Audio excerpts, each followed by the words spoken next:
Welcome back to another episode of The Athlete's Commute, and I'm very excited to announce today's guest because her work is incredibly inspiring.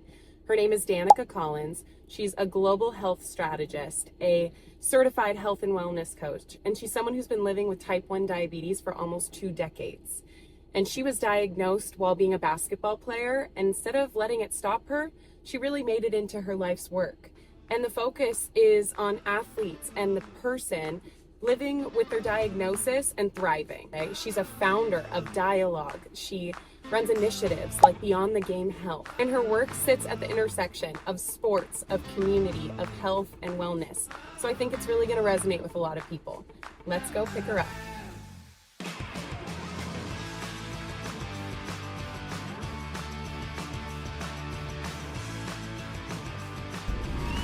Hi. How are you? I'm good. How are you? Good. You can speak this right to you. Thank you. Good. Welcome to the podcast. Yes. We are live and rolling. Okay. I'm gonna have to get out of here. Okay, so let's just kind of set the scene of the route today. Okay. We're at Jolla Scripps Medical Center. Yes. And where are we headed? We are headed to South Mission Beach because just finished some of my hospital work and now I'm gonna go put in my physical work. Love that.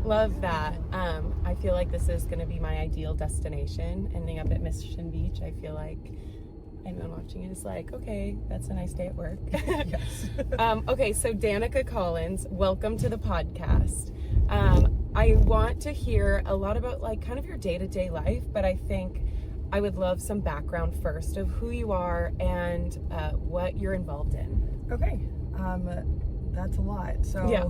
No day in my life is ever the same. Just putting it out there now. But I think first and foremost, I live with type 1 diabetes and I've had it for 21 years. So that's a long time and it really fuels how I move and what I get involved in. So 9 to 5, I'm a hospital executive consultant. So I work with hospital systems all over the world. Oh, And geez. yes. That's a lot in itself, just that. It is. And I was a basketball player. I loved playing basketball for a long time. As you hear, diabetes is always making noise. But I got diagnosed with type 1 diabetes playing basketball when I was 14. It was not fun. I didn't even know what diabetes was, but my passion for sports never went away. I still played for quite a long time and in different capacities, but my dreams were not fully lined up as I thought they were as like a 14-year-old, but I think that's life. Yeah. But as I grew and started doing things, I started working in healthcare in different capacities, everything from dentistry to nonprofit to now healthcare administration and beyond. How did you know originally? I mean, you were diagnosed at 14 while you were playing your sport and loving sports. At what age, and I know this is kind of jumping ahead a little, did you know that you wanted to make your diagnosis also a part of your work life and part of your mission? I didn't know. It just kind of happened. When I was diagnosed, I was living in East Tennessee. It was a pretty rural area. And I didn't know other diabetics. I didn't talk to people about it. Yeah. I didn't have community. I was pretty isolated. Right. So when I lived in Chicago, after college and grad school the first time, I was on a train and I met another diabetic. And through there, I learned about new tech and I learned about all these other groups and people, and my life was changed forever. And from there, I started putting my life online. And that is how I realized the alignment in everything that I was doing. Geez, and that was from a conversation where you realized, if I don't know this and I maybe just found something out that could change my life, you want to give more people access to that. Absolutely. And things have skyrocketed since then. Yeah. Now working full-time in healthcare and now branching into sports in different ways, being an advocate, and I like to call myself an impact artist on different platforms and things like that. I've met a lot of different people on different journeys, and I love sports, I love athletes, and I met one in particular who wanted to become a mental health advocate. And he connected with me and he was just like, how do I do this? And from there, I started working with different athletes, different organizations, everything from setting up a health clinic at one of their basketball or football clinics to helping with Wow. VIP lounges and suites where Yeah. I'm bringing in wellness and health vendors to make sure that there's that for athletes, Yeah.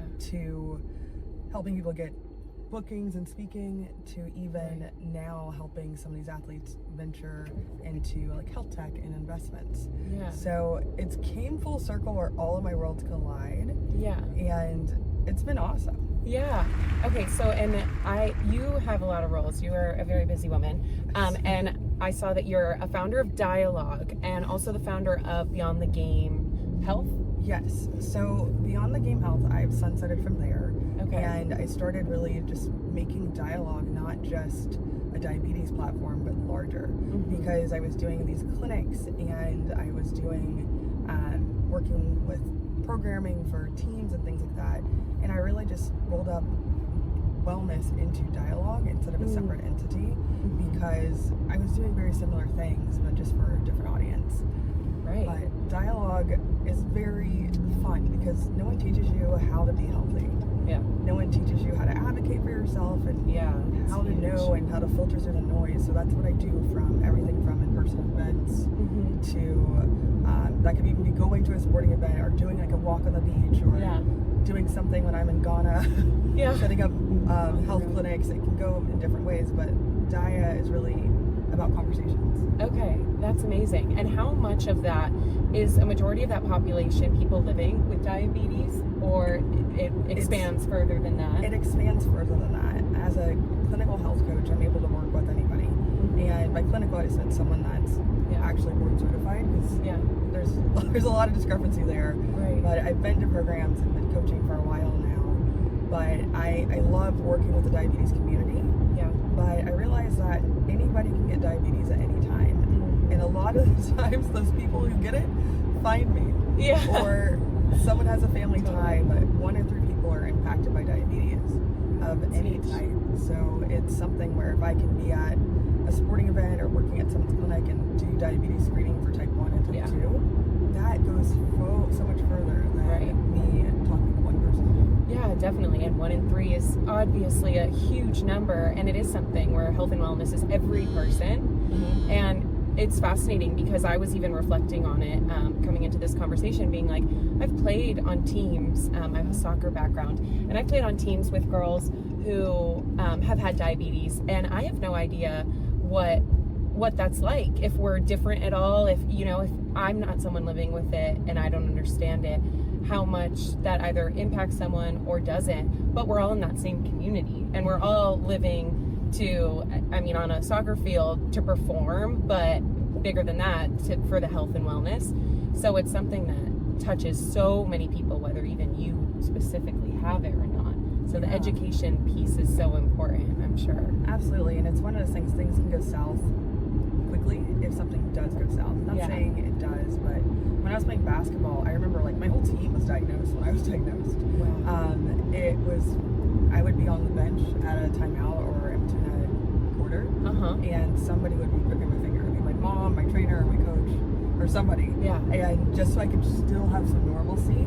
But that was before like the technology is what it is today.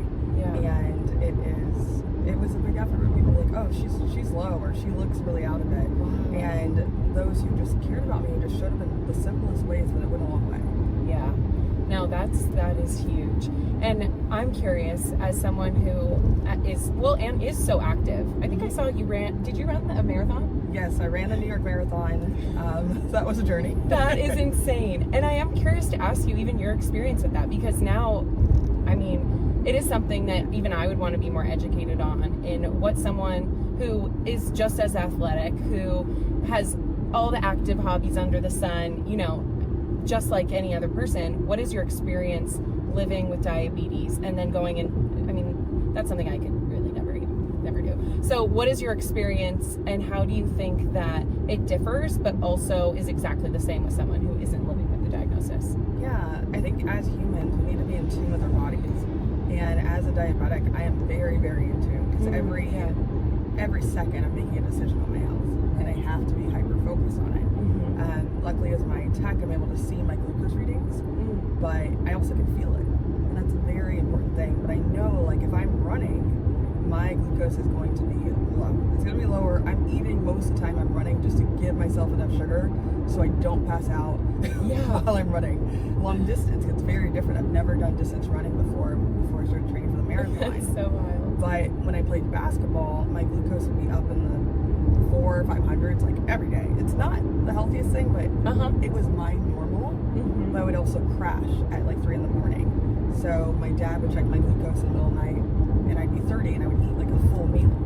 Yeah. And that impact on my body, because it's not like when you're exercising, adrenaline comes in, other hormones are playing in place, and I can elevate your glucose. So it's a lot to manage. And it's a lot to prepare, but it's like you always have to be prepared. And I think anybody who is performing in an athletic capacity, like, has to be prepared for something. You know, like from hydration to recovery. I just have to think of it very differently in very real time. Yeah, that's amazing to hear you speak about, because it's completely relatable. I mean, it's relatable because I've gotten to a place where I've learned through my athletic journey how important it is to be in tune with my body, and I'm not living with a diagnosis, but it doesn't matter. It's everyone, and that's something so important. And so I'm sure that's something you've been able to carry beyond to all sorts of different communities, is you've learned how to be in tune with your body and how that helps you, even beyond managing diabetes, but managing your health or performance or your mental state. So, I mean, I love that approach. And I think more and more people are finding the significance or importance to that side of living and activity or athletics. Yes, because your performance doesn't just happen on the field or on the court. It's everything leading up to that. Yeah. And like, if you're not hydrated 3 days before, you're not going to perform well. Yeah. If you're not sleeping, you're not going to perform well. And as a diabetic, I learned that quickly. Like, that's something that's like, something can interrupt my sleep and other stuff, and I'm not able to even exist at the level that I want to when my body's out of whack. Some of that I can't control, but I try to be prepared as much as possible. Yeah. And that does translate to everything else that anybody else can touch. Yeah. So how is it working with the athletes that you have and that you do work with? How is working with that population, and what do you see are common themes?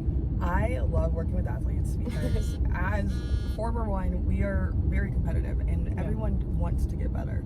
You're trying to push yourself mentally and physically to perform at that elite state. And I could touch an athlete that's active or retired, and that mindset is really hard to get rid of. Yeah, so true. In the themes, it is, how do I play at my best? How do I operate my best? And one thing that always comes up is the mental impact of having the pressure not just from the game, but that you're putting on yourself to be at your best. Yeah. And finding coping mechanisms and beyond to manage that, because it is a lot. And I think people are talking about the mental health side of it more, or people are coming with goals like, hey, I want to get X amount faster, this much stronger, but they don't know what to start.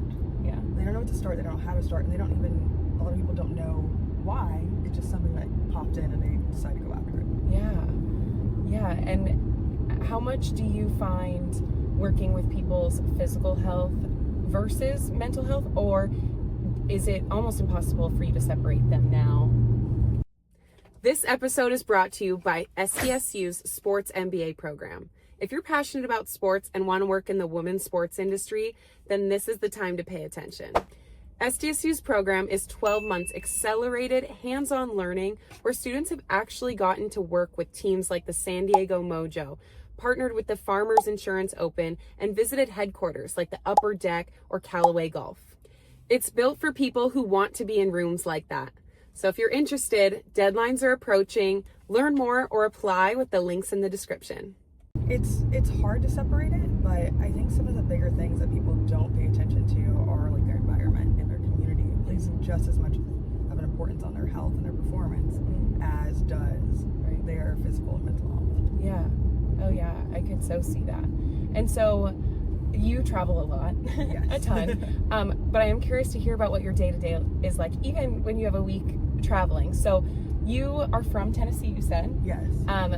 Had lived in Chicago and found yourself in San Diego. Tell me about kind of those jumps and how long you've been in San Diego. Okay, so there's quite a bit more backstory to that. I was born in Florida originally. Okay. I moved to Tennessee when I was 12, and then from there I college, and then Chicago was one of my favorite cities, still is, hands down. I just visited. I loved it. It's so great. It was if you're fun. a foodie, it's like the Yes, best I city. am a foodie. Yes, 100%. I think all I did is eat, eat and walk everywhere, and it was amazing. And so I did Chicago.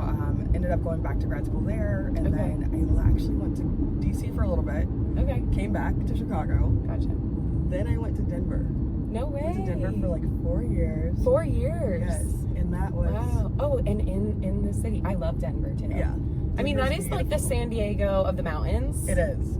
Just with no beach, but I like Denver a lot. Yes, and then I've always wanted to live in California, and like I wanted to go to Pepperdine. I thought I was going to play run track or like play volleyball. I wasn't even playing beach volleyball then, but it was just a dream. And here I finally am. I've been here 3 years, and I was working with a hospital client in Orange County, and then I got one in actually Arizona, and I would come through here, and I was like, I knew I wanted to be in SoCal, and I didn't know where.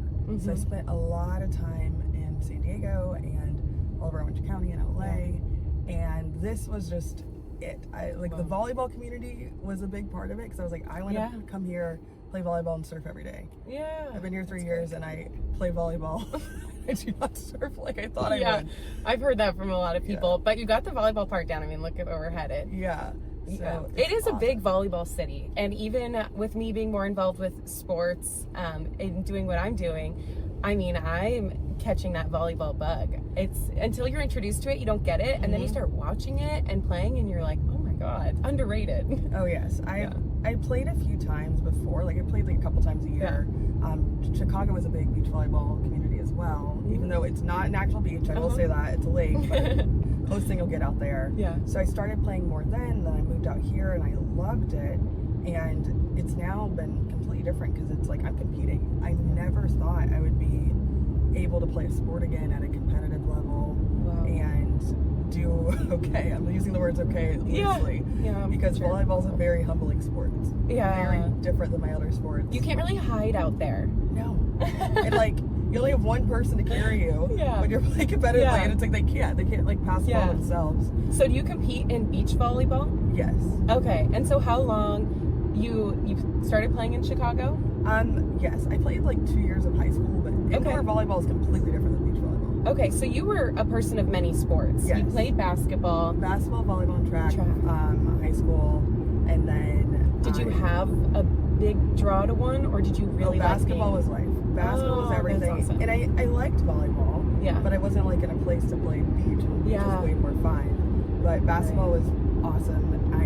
I used to play quite a bit, and then with my diabetes, especially as I got like a little bit older, and I had to be on top of it a lot more, my diabetes, and I watched someone go through a wild injury, and I was just like, it's hard. And as a female playing basketball, there wasn't, like in Colorado, I couldn't find a lot of co-ed things. In Chicago, there was a lot more, but it was different, you know? Yeah, you're not just faced with the challenge of dealing with your health, but also with access and that risk reward of injuries and what you want to pursue, and how much time and energy that choosing a sport you have to weigh against that. It's a lot. Yeah, but I love it, and just coming out here and being able to play, I didn't even know that there was like ratings and competing and all these other things, and now it's like a lot of AVPs come out of CBBA, and that's what I've been getting into, very humbled. Yeah. But is that the league? Yeah, so it's CBVA, so California Beach Volleyball Association. Okay, cool. And a lot of people who do really well there, they end up going pro if they want to. Wow. There are 2 big beach volleyball tournaments, I think, happening this year. I was just seeing it, but I feel like that's something, I mean, it's been a big sport, obviously. It's a huge Olympic sport, all these things, but it's growing because they're adding it now in colleges. It's something that people can actually start training younger and pursuing more seriously younger, where I don't think when I was younger growing up, it was a sport you heard about as much. No, I didn't even know. Like here, I've met a lot of people that played like beach in like high school or college, but even over here in the beach side, the high school has a team. Because one of my coaches, he coaches there too. So it's pretty cool. Wait, yeah, that is so awesome. So you've been living in San Diego for 3 years. Yes. And how do you find the time to balance what you're doing for work and your different initiatives and between staying active and taking care of yourself? I will always take care of myself. Like, my health and well-being is so important to me, so that comes before any other work or opportunity or project. But That's the best answer. I love that. It is, and it's just like I've learned that at 14 because I had to be very responsible at a young age, because it was like diabetes can be very life or death if you don't take care of it. So as I've grown into an adult and started doing more entrepreneur-like things and just working, I realized that like I can't perform if I'm not healthy and I haven't taken care of myself. Right. So and you can't show up for other people, which is what you love to do. Yes, and part of taking care of yourself is having rest and doing the things that you enjoy and trying new things and just keep creating experiences. So I make sure I do all of that. Yeah. And how have you, and I heard you mention it earlier, and I feel like it goes into what you're talking about now, is that community piece is also taking care of yourself and community coming into that. Yeah, absolutely. So I feel like I have communities all over the world, which I love. Amazing. But my biggest one is my diabetes community, and now I have like a sports community, and of course here in San Diego I have this huge beach volleyball community. Oh, that's so Like, cool. you can go out to the beach any time of day and find someone who will play. You don't even have to text anybody. There's just people there. You'll see the same people. So true. And even when we go to like tournaments in Mexico, like it's just like kind of going down a salvation. Yeah. And so how often are you traveling versus here in San Diego where you live? I travel at least 2 weeks a month. Okay. Sometimes during my busy season it can be more. Okay. And that's for visiting hospitals? For visiting hospitals or sporting events. Okay. But at least hospitals twice a month. Sometimes sporting events a little bit more. But if I can, especially if it's like in season for volleyball, I really do my best, even if I'm traveling, to be here every weekend. Wow. So that I can still be a part of my community, do the things that I love, and still get to, you know, compete. Right. And so when you do work with members of the community, either your diabetes community or the broader health and wellness community, how much of that is is it online coaching? How do your platforms or your initiatives work, or your individual coaching? How does that actually work? So I'll do in person and I do online. It just depends on where people are located. Okay. Sometimes I have people, if they're here, they're like, hey, can we go for a hike? Can we do a walk and talk session? I'm like, yes, I love that. Right. Or if it's someone that I have that I'm coaching lives in India or Japan or something like that, I do it virtually. Yeah. But I try to do events all over the country where it's more like social and where things about your health can organically come up, and I can bring in resources or vendors and things like that. Right. I love to do that. So it's just, even if I can't meet with you one-on-one or do anything at that standpoint, I will try to do an event in every big hub that I just kind of go to. Yeah. And so do you have favorite places that you love to travel? Yes. I love going to new places, but I mean, I love going back to Chicago. I love being in Florida. And I think it's hard to find like where. But I also, like, I did an event in London last month and it was awesome.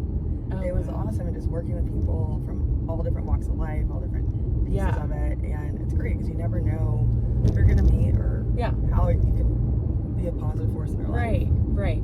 Sorry, I'm taking us like around these roundabouts all over, but it's a free roller coaster. Okay, now I'm on the right one. Now I go on this roundabout and we're good. Yeah. Okay. No, I love that. I mean, traveling has been such a big part of my life, and it's just really added to everything I've learned in meeting different types of people, which I think is so important, especially if you're working in that health space, is knowing the diversity that's out there, meeting different groups and different communities, because all of them have such different needs, but there's such commonality, and then the world gets really small, which is the best feeling. Yeah, it does. And it's just funny when, like, you can be in a completely different city where you don't know anyone or something, and someone will recognize my devices, and they're like, hey, or they're like, hey, I saw you from online, or X, Y, and Z, and it's just so it's fun. straight. Is it this one? I think you go straight. Okay. Yeah. Sorry. You're fine. But it could just go in different ways. But it's like, even in the hospitals, I can be walking around with my device and someone's like, were you an athlete? And I was like, that's a really random question. Oh. And I'm like, a long time ago. Or it's like I still like compete in different ways, but or a lot of it's just like, hey, like what's that on your arm? And that could be somebody at a restaurant, it could be anywhere. And it's like just me showing up as who I am. Opens many doors. And that is amazing. Well, we're on the Athletes Commute and I'm taking you to training today. Normally, how do you kind of get around in California? You travel all the time. How do you normally do it? I honestly have an electric scooter. Oh my God. You know, you're the second guest on this show to have a scooter. I'm like, is this a sign? Oh, they're Do amazing. I need a scooter? It's amazing. I actually got rid of my car because when I am here, like I rarely leave the beach side. Or like I call a car or something like that. But I love getting by on my electric scooter or I walk. Yeah. Wow, that is so ideal. Yes. So ideal. And so if you're going from work or from medical centers or training, do you kind of just pack a bag and you're ready for all of it? Yeah, I try to keep a bag and just you should, I think it's a California thing, like always have like beach gear ready. Yeah, true. So I just always have a bag or something that I can easily put in my like stuff just ready to go. Yeah. Is it this one? No. Yes, I think it is. This is it. And so you're ready to go. Okay, so something that I like to ask guests on this podcast is there one thing you always have to have with you? With you, it's actually an interesting question because you live with something that you do always have to have stuff on you. So maybe you can talk a little bit about that for the guests or people that don't know or people that do, well, it is relatable for them. And also, so kind of what's in your bag, what's something you also always need, always have on you, and you can give two items if you want. Okay, so I will always say, I'll shorten one up because it's probably like 10 things, but it's gonna say diabetes supplies. Yeah. Because yes, it's going to fall off. It happens all the time when I'm playing. Yeah. And you always need backup. Like even if I'm not going to a sport, if I'm just going around town, I always have a backup on me. Yeah. And then on top of that, I always have low snacks and snacks in general. Like I always just have food or juice or something on me at all times. Yeah. And so tell me, what is a low snack? So it's when your glucose is low, good glucose in range is between 70 and 120. Okay. So if I'm below 70, I need to bring up my glucose. Okay. So you need 15 grams of carbs to do that. That's the standard. Yeah. And I have a juice box that is 15 grams, or I use gummies. Yeah. It just depends. But I also know when I'm playing sports and being active, my body utilizes glucose a little differently. Sometimes I need natural sugar, sometimes I need, I can have some added sugar type of things. Yeah. But I really had to learn what works best for my body, and it changes when I exercise. Wow. And so did you have to learn that once when you were 14 and still participating in sports and competing? And then did your body change? Do you have to? It changes all the time. Right. So it's like sometimes like this works great for me. And I was like, nothing is working. Okay. You know, not nothing, but it's different. So I change. I try new things all the time. Yeah. And I just have to keep adapting.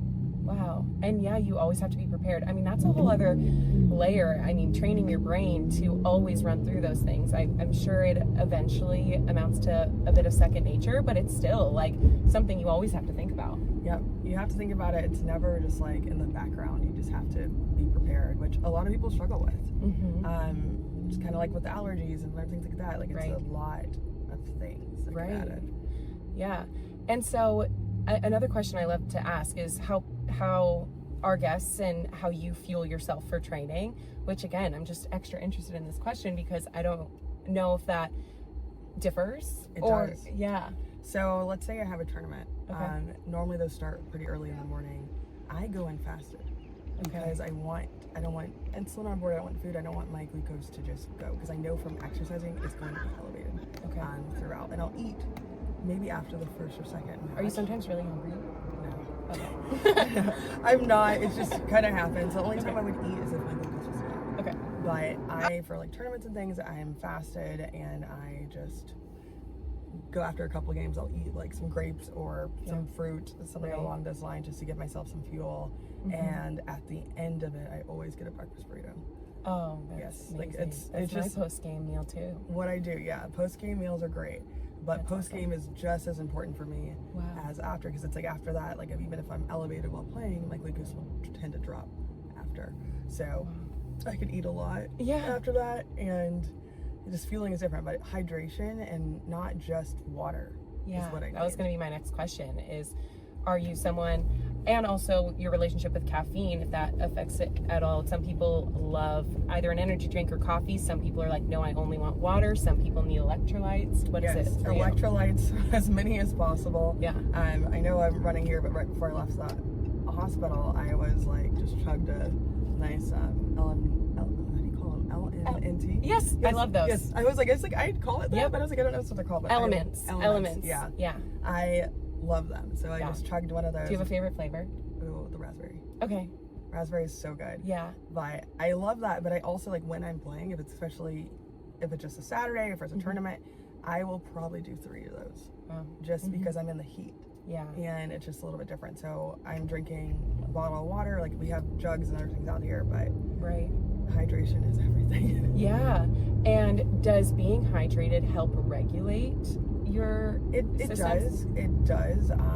Especially if my glucose is high, water helps the body like bring it down a little bit, but so does movement. So it's a weird science all the time, and it's like I'm playing catch up all the time because my body doesn't produce insulin, so it just automatically release. Yeah. So it's a science. So like in between different games, I will check my glucose because I don't wear my insulin pump when I'm playing, because if I lost that in the sand, that's a really expensive thing to lose. And I've lost sunglasses and I couldn't find them, so I'm like supposed to do that, you know. And it's super exciting, but I like it. But I'm prepared, but I always just like, if I can prepare even quickly, it's like hydrate. Like that's one thing I gotta do. I just gotta hydrate. An absolute must. Yes, but I can also eat like a full meal right before playing, and that's just something I've developed as a diabetic, because I would have to do that to be able to just keep up to play when I was younger. And is it the carbs that you pay more attention to than necessarily like a sugar content? Because I carbs, are a sugar, but yes, both. Okay. So I need to know the carbs, but I personally, just from my body and knowing how it works, like I want to know how much sugar is actually in there, because if I'm just giving myself a bunch of fast sugar, it's gonna make me feel pretty bad. Right. And so I've had to get back and forth into these and try different things. Yeah, I can see, it's such a sports science, and I can see the demand. How much even your knowledge, what you're telling me right now, would be so helpful.